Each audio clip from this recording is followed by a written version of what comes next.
There's a version of you, 20 years from now, who worked exactly as hard as you're working right now. Same hours, same tired evenings, same effort poured into a job that pays the bills. In one version of that future, you're financially free. In the other, you're still checking your bank balance before the paycheck lands, wondering where it all went.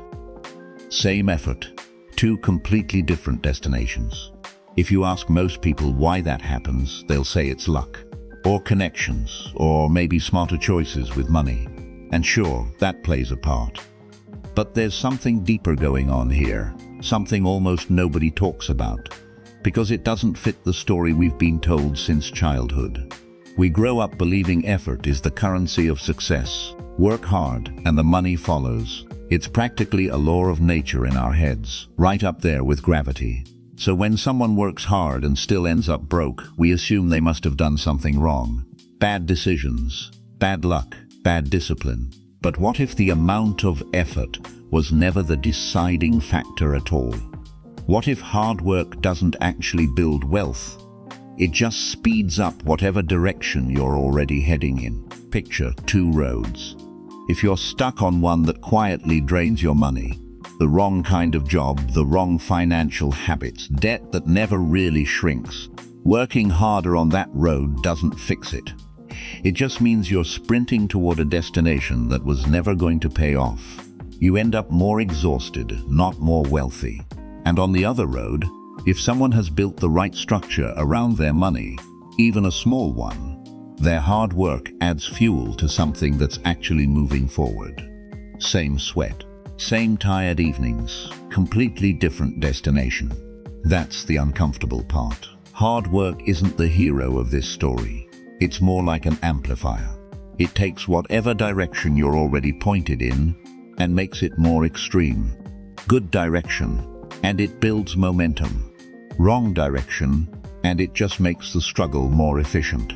So the real question was never how hard should I work?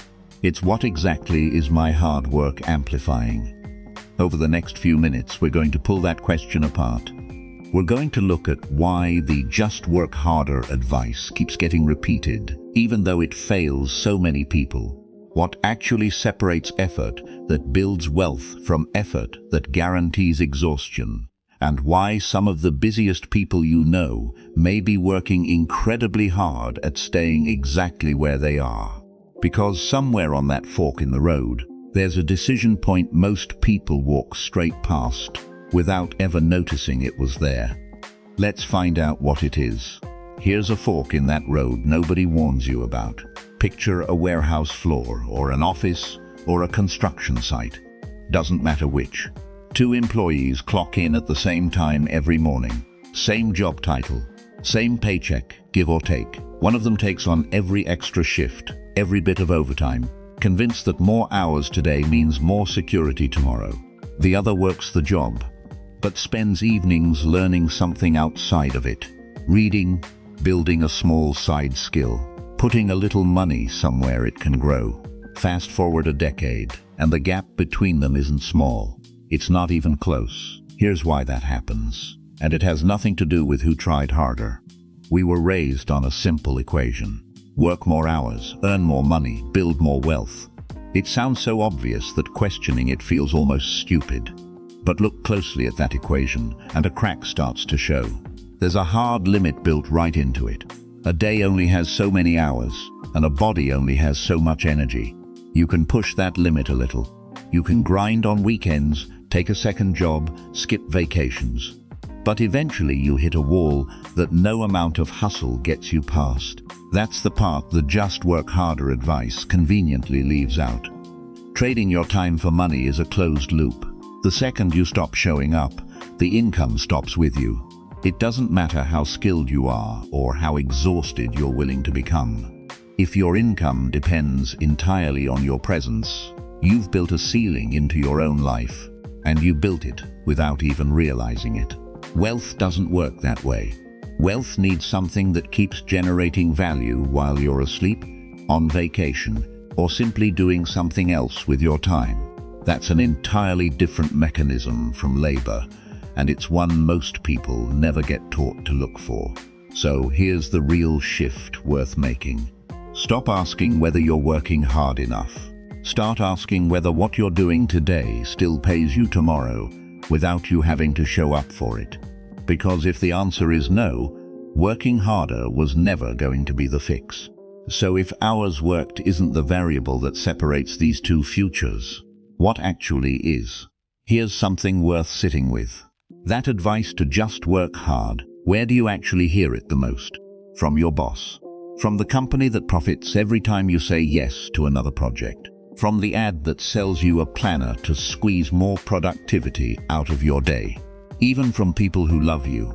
Parents who watched their own parents struggle and decided the safest gift they could give you was a relentless work ethic. None of them are lying to you. That's what makes this so easy to miss. But notice something. Almost everyone repeating this advice happens to benefit when you follow it. Rewind about 200 years to the early factories of the industrial age. Owners needed workers who showed up every day, stayed late without complaint, and rarely asked why the hours were so long or the pay so thin. So a certain kind of language got built into the culture. Hard work became a virtue. Tirelessness became something to be proud of.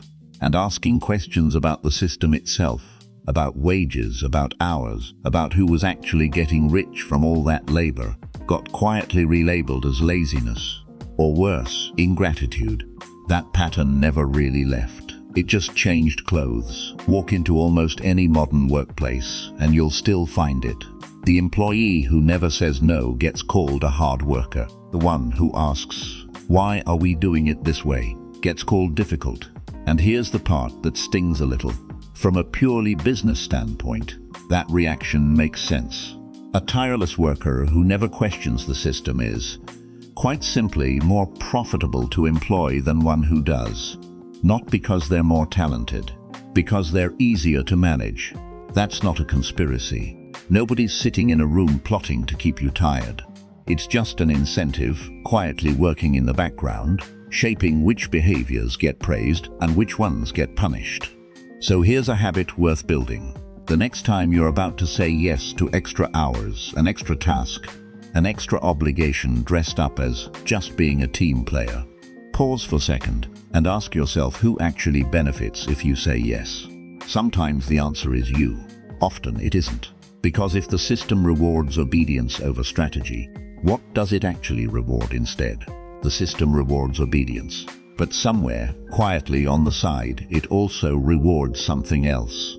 Something the loudest, busiest people rarely stumble into because they're too occupied to look for it. Here's a scene worth picturing. A woman opens a small bakery. She's there before sunrise, mixing dough, running the register, closing up long after the last customer leaves. Ask anyone in her neighborhood, and they'll tell you she's one of the hardest working people they know. And they'd be right. For 5 years straight, she barely takes a day off. At the same time, across town, another person opens something similar. Same industry, similar starting capital. But instead of standing behind the counter every single day, this person spends the first year building a system, training staff to run the shop without him, documenting every recipe and process so it doesn't depend on his memory, setting up a simple way to open a second location using the same playbook. 5 years later, the bakery owner is still exhausted, still essential to every single transaction, still trading her hours for the shop's revenue one day at a time. The other person now owns 4 locations and hasn't personally made a loaf of bread in years.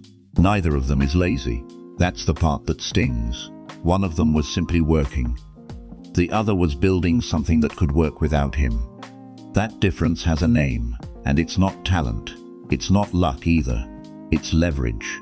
Leverage is anything that multiplies what your effort produces, without multiplying your hours. Capital that earns while you sleep. A system that trains someone else to do what only you used to do. Even a piece of content recorded once that keeps reaching people long after you stop talking. Leverage takes 1 unit of effort and turns it into 10 or 100 or 1,000. Without it, hard work only scales in a straight line. 1 hour in gives you 1 hour of output, no matter how skilled or determined you are. There's a ceiling on that line, and it's your own body. You can't work more hours than exist in a day, and no discipline in the world changes that math. So here's something worth checking in your own life. Look at what you're doing right now to earn money and ask a blunt question. If you stopped showing up tomorrow, would this still produce anything? If the honest answer is no, you've found a place with zero leverage attached to it. And that's usually the exact spot where busyness gets mistaken for progress. Notice, you don't need millions to start attaching leverage somewhere. It might be as small as writing something once that helps people repeatedly, or training one person to handle a task only you currently know how to do. But here's the uncomfortable twist nobody mentions when they talk about leverage. Building it doesn't guarantee you keep what it creates. Plenty of people build businesses, systems, even fortunes, and still end up broke. So if leverage isn't the final answer, what actually decides who holds on to the wealth they build? Lottery winners make for one of the strangest case studies in human behavior. People who win millions, sometimes tens of millions, and within a handful of years, a striking number of them are back to roughly where they started. Same bank balance, same stress, sometimes worse debt than before they won. On paper, that shouldn't happen. Money doesn't disappear on its own, so something else has to be going on. Something that has nothing to do with the size of the windfall, and everything to do with what's happening inside the person who received it. Here's the mechanism, and it's simpler than it sounds. Every one of us carries an internal number, mostly unconscious, that represents how much money feels normal for someone like me. Psychologists sometimes call it a financial thermostat. Grow up around scarcity. Watch money always feel tight or unpredictable. And that internal number sets itself fairly low, whether you consciously agree with it or not. Now here's where it gets uncomfortable. When actual income jumps far above that internal number, it doesn't just feel exciting. It also creates tension, a kind of identity mismatch, like wearing shoes 2 sizes too big. And the mind, without asking permission, tends to resolve that tension the same way it resolves most discomfort, by returning to what feels familiar. Fast spending, loans against a business that was doing fine without them, opportunities that feel too big getting quietly avoided, dressed up as caution. This isn't a character flaw. It's closer to a thermostat doing exactly what thermostats do, pulling the temperature back toward its setting. So here's a question worth sitting with honestly. Think back to any time your own income jumped, even briefly. A bonus, a good month, a raise. What did you do with it? Did it grow, or did it quietly find its way back to zero? Because if the mind keeps resetting itself back to a familiar number, how does anyone ever manage to raise that number permanently? There's a certain kind of investor who becomes famous not for what he did, but for what he refused to do. For long stretches of his career, he sat on cash, while everyone around him rushed into whatever was hot that year.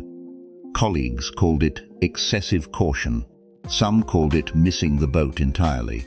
And then, when the market eventually cracked and panic set in, he was the one with resources ready to move, buying pieces of businesses at prices nobody else could touch. That pattern shows up again and again in people who build serious long-term wealth. It's rarely about grinding harder than everyone else. It's about a completely different question guiding their decisions. Someone raised on the work hard script asks, every single day, how many hours can I put in? Someone who thinks like a wealth builder asks something else entirely. What does this hour build that outlives the hour itself? That single question changes everything downstream of it. An hour spent trading time directly for a paycheck disappears the moment it's spent. An hour spent negotiating better terms on a contract, buying a small stake in something that generates income, or setting up a process that runs without you. That hour keeps paying you long after it's over. It compounds. And here's the part that quietly rewires how you should think about effort. This is exactly why net worth for strategic thinkers tends to climb even as their actual hours worked go down over time. They're not doing more. They're building things that keep working after they stop. Look at your own week through that lens for a moment. Which of your hours this week will still be paying you next year? And which ones simply vanished the moment they ended? That question, once you actually start asking it, is uncomfortable in a useful way, because it starts separating your time into two categories: hours that build and hours that just get spent. Here's the strange part though, this shift in thinking isn't complicated. It's not some secret locked behind an expensive course. Anyone could start asking that question tomorrow morning. So why do so few people actually do it? Here's the answer, and it isn't about intelligence or willpower. It's about a cost nobody puts on the sticker price. Picture a friend group where everyone works long hours, and everyone quietly compares stories about how tired they are. It's practically a competition. Who stayed latest? Who's most swamped? Who hasn't had a day off in weeks? That exhaustion carries a strange kind of status in these circles. It signals commitment. It signals worth. Now picture one person in that group who starts working differently. Fewer visible hours. Income that doesn't follow a predictable weekly rhythm. Some months quiet, some months a sudden jump. From the outside, it can look like they're doing less. Coasting, even. And that perception carries a real social cost. Because the group's respect was built on visible effort, not on results nobody can actually see yet. That's the piece almost nobody talks about when they hand out advice like just think differently about your time. Understanding an idea and living inside its consequences are two completely different things. You can nod along with everything said so far in this video, agree with all of it, and still walk straight back into old patterns tomorrow. Because the moment you actually try to escape the busyness trap, you risk looking lazy to people whose opinion still matters to you. That's the real trade nobody warns you about. Short-term comfort, the comfort of fitting in, of being seen as hardworking, of avoiding the awkward question, so what do you actually do all day? Traded for a position that only pays off later, quietly and mostly out of sight. So here's something worth naming honestly for yourself. What's the one thing you'd have to accept? A harder conversation, a strange month of income, a friend's raised eyebrow, to spend your hours building instead of performing effort. Once someone's actually willing to pay that price, what does their day, hour by hour, start to look like differently? Day by day, it doesn't look dramatic at all. That's usually where people get it wrong. There's a version of this story people imagine: quitting a stable job overnight, pouring every dollar into some bold new venture, betting everything on a single leap. It makes for a good headline. It's also how most people talk themselves out of ever starting, because that kind of leap feels reckless, and honestly, it usually is. Here's what actually works instead, and it's far less dramatic. Take a small slice of your week, even just a few hours, and redirect it away from pure labor and towards something that builds. Same with money. Instead of every dollar going straight to spending, a fixed slice, even 5 or 10%, gets redirected towards something that can eventually pay you back. A skill that compounds, a small investment, a system you build once and reuse. Nobody notices this shift happening from the outside. Your job stays the same. Your income looks identical on paper at first. But quietly, week after week, that small redirected slice starts accumulating into something the labor side of your life never could. Value that keeps existing whether you show up or not. Over months, that slice grows. Not because you worked more hours, but because you kept feeding the leverage side instead of letting all your effort disappear into pure labor. Eventually, almost without noticing the exact moment it happens, the leveraged side starts outpacing the labor side. That's the real turning point people search for, and it was never a single dramatic decision. It was consistency, applied to a small percentage, repeated long enough to compound. So here's something worth doing right now, not someday. Pick one number, a percentage of your hours, or a percentage of your income, and decide today that it goes toward building something, starting this week. Because once effort stops being the whole story, and wealth stops being the only scoreboard, a different question starts to matter. What actually makes a life feel rich, once the money itself is no longer the thing you're chasing? So what actually defines a rich life, once money stops being the only scoreboard? That question can wait for another day. Right now, something simpler deserves a final, honest look. Hard work was never the villain of this story. It never deserved the blame it's been carrying. What quietly kept so many people stuck wasn't the effort itself. It was where that effort got aimed. Pour everything into pure survival, and you'll stay exhausted no matter how disciplined you are. Aim even a small portion of that same energy towards something with leverage, something that keeps paying you after the hour ends and the entire trajectory bends. There's no reason to feel shame over years spent hustling without knowing this. That was never a character flaw. It was a missing piece of information, and now it isn't missing anymore. What matters from here isn't how much effort you're capable of. It's what that effort actually builds. So carry one simple habit forward. Before saying yes to the next task, the next shift, the next obligation that eats another hour of your week, pause and ask a single honest question. Does this build an asset, or does it just spend my hours?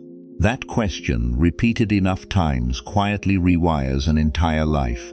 Because here's the truth this whole video has been circling. The poor and the wealthy often clock the same number of hours in a week. Same fatigue at the end of the day. Same sun rising on another shift. The difference was never visible on the surface. It was always in what those hours were quietly building, behind the scenes, while nobody was watching.